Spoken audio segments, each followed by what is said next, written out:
Habituellement, on pense que seul le dieu Bacchus Dionysos est associé au vin dans la civilisation gréco-romaine. En fait, cela n'est pas si évident.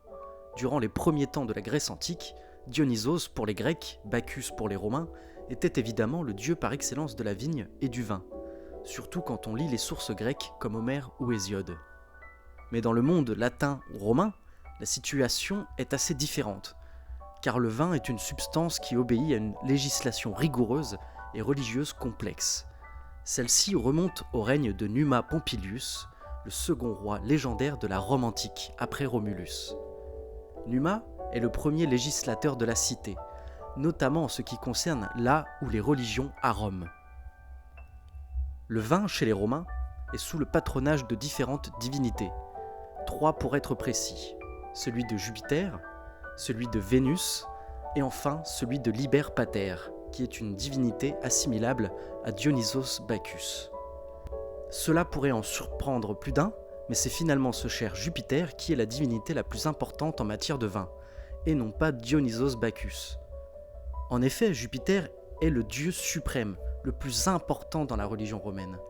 Il fait partie des premières divinités installées à Rome lors de l'introduction de la fameuse triade capitoline, c'est-à-dire les divinités principales vénérées au Capitole, la colline sacrée de Rome.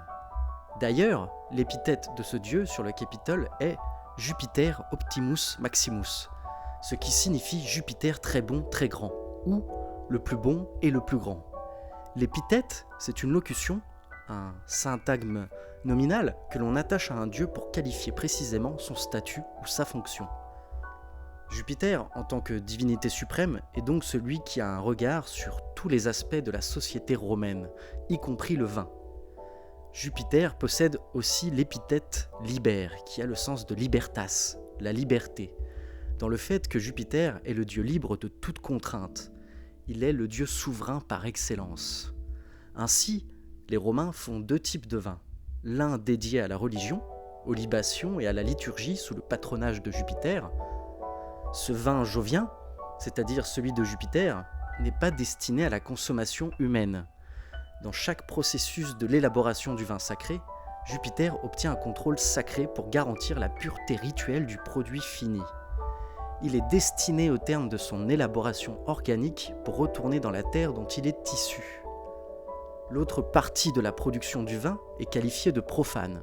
Ce breuvage est produit sous le patronage de la divinité Liber Pater, qui est associée à Dionysos Bacchus. C'est ce vin qui sera consommé par la population quotidiennement. Plus tôt, j'ai évoqué la déesse Vénus, mais qu'a-t-elle à voir avec ces histoires de vin ? Le mot vinum est lié au nom de Vénus, car c'est la même racine.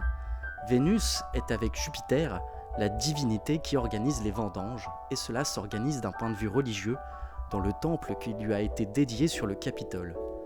Il faut savoir que Vénus n'est pas en premier lieu une déesse de l'amour pour les Romains, comme on le prétend communément.